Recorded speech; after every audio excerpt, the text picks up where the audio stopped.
Buenos días a todos, mi nombre es Karen Martínez y el día de hoy, junto con mis compañeros Nicolás Bejarano, Catalina Chávez y Laura Sánchez, vamos a hablar sobre el conflicto etíope-eritreo. La guerra entre Etiopía y Eritrea es puntualmente de carácter fronterizo y ha sido muy importante por ser una de las guerras más recientes enmarcadas en el contexto de conflictos interestatales. Empezaré el día de hoy hablando sobre la visión general del conflicto y me gustaría dar inicio hablando puntualmente sobre cada uno de estos países como estados soberanos. Eritrea, por su lado, está ubicado al noreste del continente africano, limita al este con el Mar Rojo, al noreste con Sudán y al sur y al oeste con Etiopía. Tiene aproximadamente 6.500.000 habitantes y su sistema de gobierno se define como Estado unitario. En cuanto a la economía, está basada en la agricultura, aproximadamente esta emplea un 80% de la población activa. Adicionalmente, el gobierno mantiene el control absoluto de la economía y es precisamente la guerra con Etiopía la que tuvo un gran impacto totalmente negativo en este campo, desplazando aproximadamente a más de 1 millón de trabajadores. Por otro lado, tenemos a Etiopía. Este país cuenta con una población de aproximadamente 108.113.150 habitantes. Su idioma oficial es el amárico y en cuanto a forma de Estado se caracteriza por ser una república federal parlamentaria. Etiopía, por último, está ubicada en el Cuerno de África y desde la independencia de Eritrea en abril del 93 carece de salida al mar. Bien, ahora pasaré a hablar sobre los actores en este conflicto. Los dos actores principales son evidentemente Eritrea y Etiopía como estados soberanos, quienes como ya sabemos de forma directa tuvieron enfrentamientos por razones de delimitación de fronteras específicamente. Se puede decir que quien da el paso inicial hacia el conflicto es Eritrea, gracias al ataque sobre la ciudad de Batme, del cual hablaré un poco más adelante, pero que para Etiopía en general fue muy significativo, ya que no estaba preparada para prevenir la incursión eritrea y claramente este país no consideraba la invasión sobre su frontera, que para ellos era de los peligros menos probables a los que se podían enfrentar en este entonces. Y para pasar a los actores secundarios del conflicto, podemos encontrar dos principales, que son el TPLF, que es el Frente de Liberación Popular de Tigray, un partido político de Etiopía de ideología nacionalista étnica y marxista-leninista, que fue fundado en 1974, cuyo objetivo fue aumentar la oposición al régimen feudal de Selassie. Por otro lado, tenemos a Abiy Ahmed, el ganador del Nobel de Paz en 2019, primer ministro de Etiopía. Él fue muy importante ya que desde que asumió el cargo introdujo reformas de liberalización y liberó de la cárcel a miles de activistas de la oposición, sin dejar de lado un acto de gran relevancia como fue la firma del Tratado de Paz con Etiopía, poniendo fin a décadas de conflicto. Para finalizar con los actores del conflicto y muy relacionado con el que acabo de mencionar está el Partido de la Prosperidad, que fue un partido político etíope fundado a finales de 2019, ideado por el primer ministro Abiy Ahmed Ali, como lo mencioné anteriormente, que fusionó dos partidos y cuya ideología estaba basada en el nacionalismo etíope, liberalismo económico y federalismo. Bueno, ya para finalizar con esta primera parte, hablaré sobre las causas del conflicto y en cuanto a estas es importante tener en cuenta que durante aproximadamente 3 décadas de conflicto armado, Eritrea y Etiopía, por medio de los movimientos de liberación, consiguieron derrocar al dictador Mengistu en 1991. Sin embargo, 2 años más tarde, con la independencia eritrea, inició el conflicto teniendo como protagonistas a los dos países como soberanos y el error de no haber determinado una frontera internacional adecuada entre estos dos gobiernos se convirtió para el año de 1998 en la causa principal de una guerra cruenta que concluyó con el Acuerdo de Paz de Argel en el año 2000. La causa primera, y del mismo modo una de las causas más inexplicables de este conflicto, se dio el 12 de mayo de 1998, cuando Eritrea decide lanzar un ataque sorpresivo sobre Batme, que es una pequeña ciudad fronteriza que estaba administrada de facto por Etiopía. Mencioné previamente que fue una causa inexplicable porque muchos investigadores y autores han expresado las grandes dudas que se tienen frente a un conflicto que realmente nadie presagiaba y que además se considera irreflexivo. Entre otras de las causas estructurales del conflicto podemos encontrar que durante los años de la alianza, en el contexto de la Guerra de Liberación, los movimientos rebeldes nunca consolidaron un proyecto para garantizar una convivencia pacífica y sana posterior a la independencia eritrea. Y para finalizar con las causas de este conflicto, un factor que agudizó esta problemática fue la decisión de Eritrea de acuñar su propia moneda en 1997, el NACFA, y la imposición también de altos gravámenes por el uso de ASAP. Esto fue significativo en la medida que años antes se había acordado entre estos dos estados que se compartiría la moneda etíope.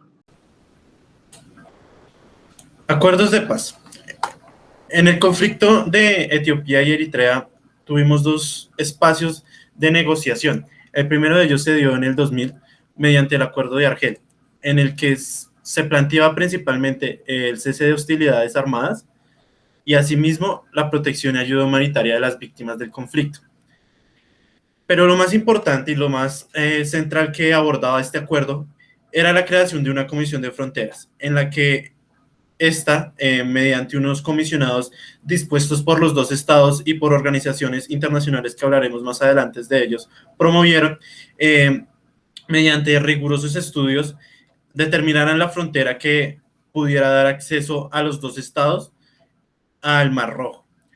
Esto más adelante fracasaría por un modelo en el que, según varias afirmaciones, se benefició a un estado más que a otro, en donde dando así un espacio y un momento entre estos dos estados como no paz, no guerra, un momento de guerra fría que más o menos evolucionaría hasta el 2018, hasta el acuerdo de paz y amistad.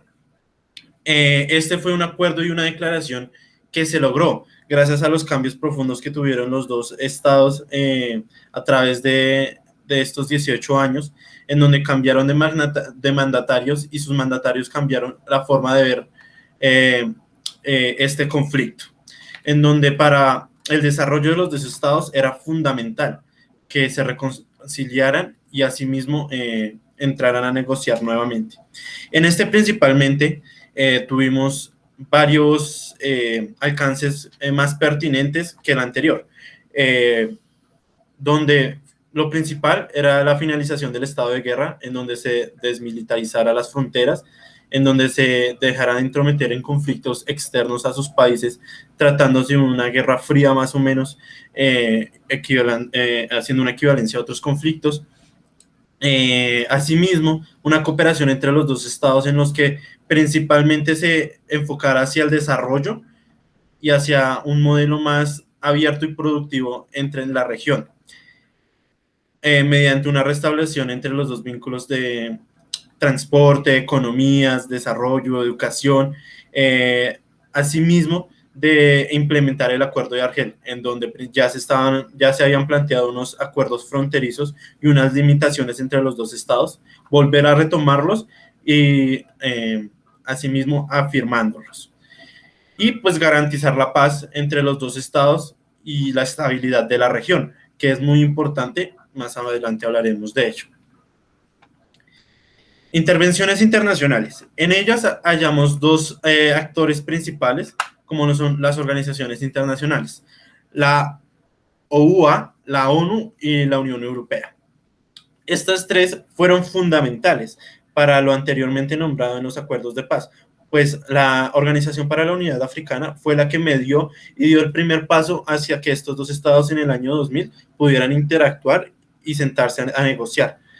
Asimismo, la Organización de las Naciones Unidas, mediante el Consejo de Seguridad, planteó unos requisitos mínimos que debían llevar estos tratados, tanto en el del 2000 como en el del 2018, en donde principalmente se garantizará la protección y la ayuda humanitaria de todas las víctimas, en donde se garantizará un mercado sólido en la región, pues este conflicto estaba afectando la mayor parte del Cuerno de África en sector comercio, que más adelante entrarán otros actores, y la Unión Europea, que asimismo también promovió mediante la participación en estos acuerdos cada una de estas organizaciones con un comisionado en las mesas de negociación para mantener una mediación entre los dos actores. En los estados regionales e internacionales encontramos varios. Los Estados Unidos y China como potencias estaban muy interesados en que se volviera a una pacificación del Cuerno de África. ¿Por qué? Principalmente porque China estaba llevando acuerdos comerciales a este continente y le afectaba mucho que sus negocios y pues asimismo sus mercancías se vieran afectadas por tal conflicto.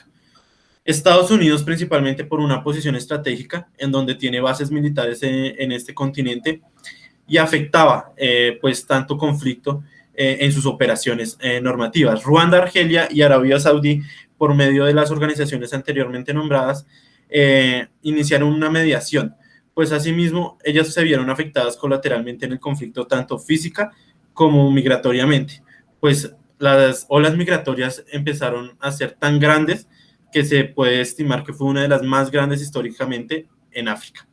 Asimismo, pues otras organizaciones que no están dentro de esta presentación, como lo fue los Emiratos Árabes, asimismo como Rusia, también intervinieron un poco, pero más hacia lo mismo que China, hacia su sector comercial, pues el conflicto afectaba intercambios de petróleo, gas, etcétera.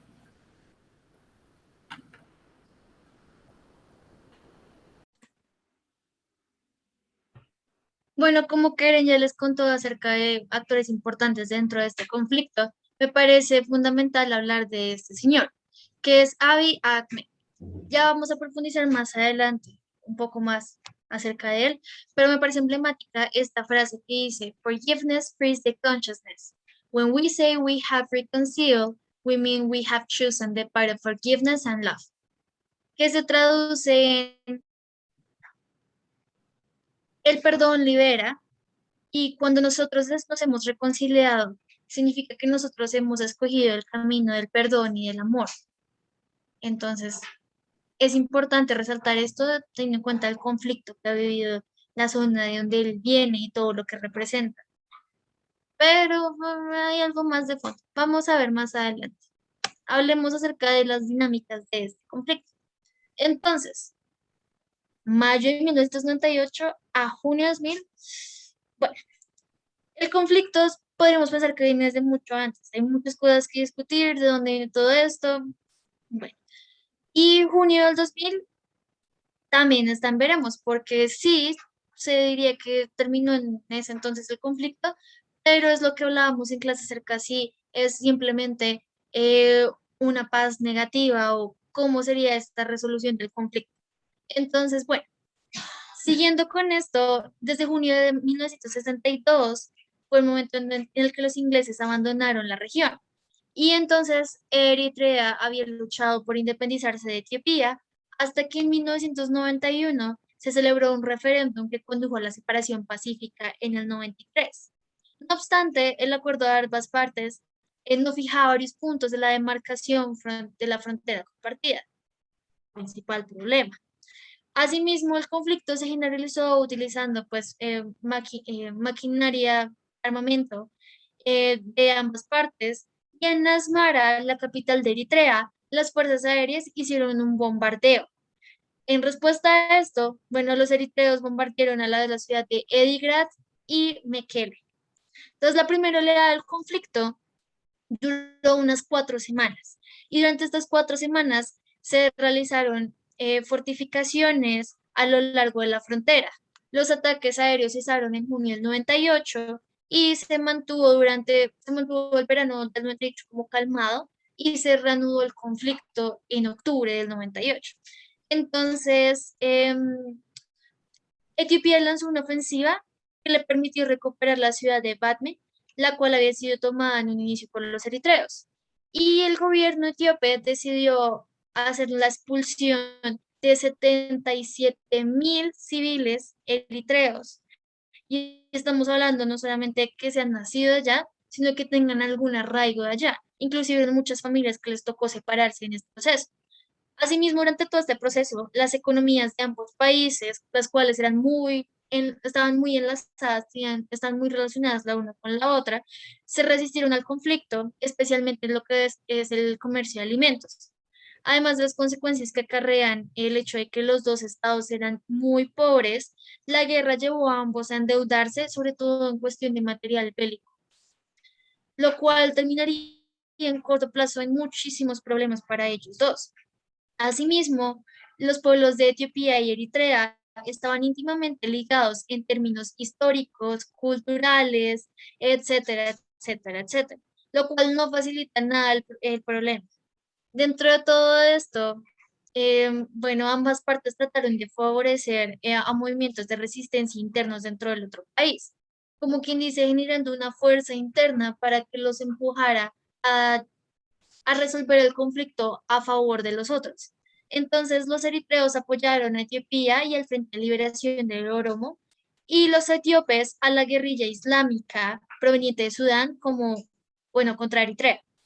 En el mayo del 2000, importante esa fecha, Etiopía lanzó una ofensiva que rompió las líneas de defensa eritreas en Chambuco y Medefera. Dentro de todo esto ocupaban un cuarto del territorio enemigo y destruyendo buena parte de las infraestructuras, causando desplazamiento de más de 650.000 personas. Y toda esta situación provocó una petición del alto al fuego por parte de Eritrea. Ya no daba más. Entonces, bueno, pasemos como tal a lo que es actualidad. La población de Tigre, al norte de Etiopía, bueno, pues es la zona principal de conflicto porque es la delimitación pues, que está en discusión. Sufre desde hace meses consecuencias de la guerra civil del gobierno etíope y el Frente de Liberación de Tigre, el TPLF. Entonces, el partido que gobierna la región, teniendo en cuenta pues todos estos enfrentamientos armados que han afectado a millones de personas, estas personas han tratado de ir de sus hogares y están en riesgo de hambruna. Por lo tanto, en 2018, el país pasó a estar gobernado del Partido de la Prosperidad, el partido, el partido del cual el primer ministro Abiy Ahmed, que era el que les comentaba antes, el de la frase, con el cambio de gobierno, el TPLF perdió la influencia política que tenía. Entonces, Etiopía había celebrar elecciones para agosto del 2020, pero pues con todo lo del COVID no se pudo. Entonces, más tarde el gobierno declaró problemas para imprimir papeles y se hicieron los locos y al fin y al cabo em, todo el territorio no pudo votar. O sea, las elecciones sí se llevaron a cabo, pero fue hasta junio 21 de junio de este año que se pudo ejecutar las elecciones, pero no todos pudieron votar. Entonces, pues la gente no estaba para nada contenta con que eso pasara. Asimismo, em, este enfrentamiento provocó una grave crisis humanitaria. Entonces, pasemos primero al efecto dominó de la región. Entonces, si vamos a hablar del efecto dominó, el, el más claro ejemplo de cómo el conflicto entre los etíopes y los eritreos fue la de cuestiones de seguridad. Entonces, la implementación de los acuerdos, ellos pasan por unos acuerdos como unas negociaciones de paz que afectaban a toda la región. Entonces, cuando estaban en guerra, los países patrocinaron a grupos armados para luchar entre sí en guerras por poderes, las cuales tuvieron lugar en Somalia, a donde, por ejemplo, Etiopía mandó tropas para combatir al-Shabaab, que eran como aliados de Al-Qaeda, y ese mismo grupo recibía apoyo militar y económico de Eritrea. Entonces, ahora todo se transforma en un efecto dominó para garantizar la seguridad de toda la región. Claro, la situación entre Eritrea y Etiopía afectan, como vemos en el mapa, lo que es Sudán, Uganda, Kenia, Somalia. Y pues como si fuera poco, esta región históricamente se ha quejado en lo que es temas de seguridad. Entonces, dentro del fin del conflicto entre los dos países promete la estabilidad general del Cuerno de África, que no es un asunto de menor importancia, ya que esta región ha sufrido, pues, ya que son estados débiles, ha sufrido históricamente la piratería, el radicalismo, la pobreza extrema y muchísimos problemas más. Entonces es importante ahora reconocer la crisis humanitaria. Dentro de todo esto, Tigre es una de las zonas más afectadas dentro de todo esto tanto en el gobierno de Etiopía. Lo que pasa es que Tigre era una zona muy desarrollada, tenía entonces universidades, tenía industria, tenía grandes infraestructuras sanitarias, tenía todo. Y en cuestión de 6 meses la guerra acabó con todo. Entonces, todo el patrimonio quedó destruido y bueno, pues durante este proceso se han arrasado con los cultivos, se ha destrozado almacenes, canalizaciones de agua y se ha saqueado hospitales y escuelas. Entonces los combates son muy violentos y la población se ha convertido en un objetivo dentro de todo esto. Entonces, tanto el gobierno de Etiopía como el TPLF se acusan de las matanzas que hay y de crímenes de guerra. Entonces, entre ellos dos echan el agua sucia de toda esta situación y miles de personas han sido asesinadas en el proceso y centenares de miles han tenido que huir de sus casas sin absolutamente nada. Entonces, hay más de 800.000 personas que han sufrido en esta región. Y ahora mismo en el Tigre hay más de 350.000 personas que están en riesgo de hambruna y 5,5 millones que se encuentran en situación de inseguridad alimentaria. Todo esto supone que no tienen alimentos suficientes para desarrollarse y tener una vida sana. El gobierno de Etiopía, teniendo en cuenta todo esto, anunció un alto al fuego en septiembre. Eritrea, ¿se acuerdan que antes estaba pidiendo un cese al fuego? Aquí Etiopía se lo da. Sí, eso está en discusión, cómo se llevan a cabo cómo se va a arreglar eso y para que se pueda arreglar todo. En el proceso, la idea es salvar los cultivos y las cosechas para alimentar a la población de Tigre, que es algo muy importante teniendo en cuenta que gran parte de la población depende ahora de una ayuda humanitaria. Y pues sí, bueno, la tregua, teniendo en cuenta la tregua, también permitirá a organizaciones de ayuda humanitaria que puedan actuar sin peligro. Más adelante con Nicolás hablaremos de cómo se desarrolla esta tregua y pues qué proceso de paz se llevan a cabo y profundizaremos más al respecto. Entonces, pasemos al TDH. Bueno, el alto al fuego y acuerdo de paz se da el 12 de diciembre del 2000 y los contendientes convirtieron en un acuerdo de paz y un arbitraje obligando a sus conflictos. Se llegaran a un acuerdo previo de Argel y se fijó en una zona temporal de seguridad de 25 kilómetros y de esta zona estuviera desmilitarizada dentro de Eritrea, ocupando que por los cascos azules de Naciones Unidas. De esta forma se pudiera ver que no se violarán nada del acuerdo. Se estima que entre 53.000 a 300.000 personas murieron antes de este acuerdo y el arbitraje vinculaba que establecía que la ciudad de Badmet era de Eritrea y en febrero del 2005 las fuerzas mecanizadas de etíopes se posicionaron muy cerca de las fronteras y el nivel de acusaciones mutuas entre ambas partes empezaron a aumentar y a pesar de que existía esta área desmilitarizada de las fronteras entre ambos países, esto se mantiene una gran cantidad de soldados a sus cercanías, eh, de 100.000 etíopes y 120 eritreos hacia el 2007. A pesar de que se tratara de que este acuerdo se pudiera establecer, no se pudo y no duró mucho ya que ambos países empezaron a violar el área de seguridad. Entonces, esto causó que esta guerra continuara.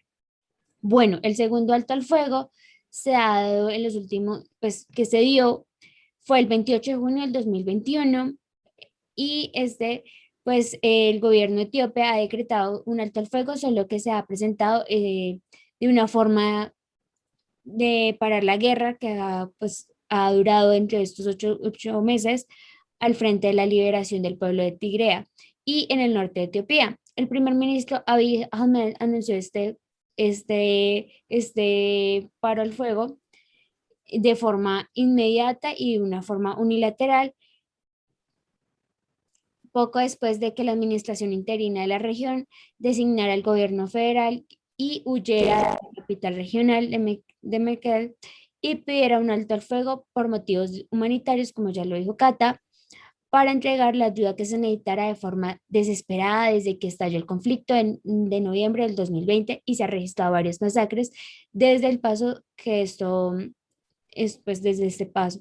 Bueno, esto ha causado que muchos países pongan el ojo en estos países y quieran investigar lo que realmente está pasando en estos países y a ver si es real las acusaciones de atrocidades, violaciones de grupo, hambre forzada. Y esta declaración al alto el fuego se produce el mismo día que el movimiento político-militar de rebeldía contra el gobierno federal asegura haber recuperado el control sobre la ciudad de Mekelle. Debemos recordar que esta es la capital y si es obtenida, pues va a ser caótico para la otra.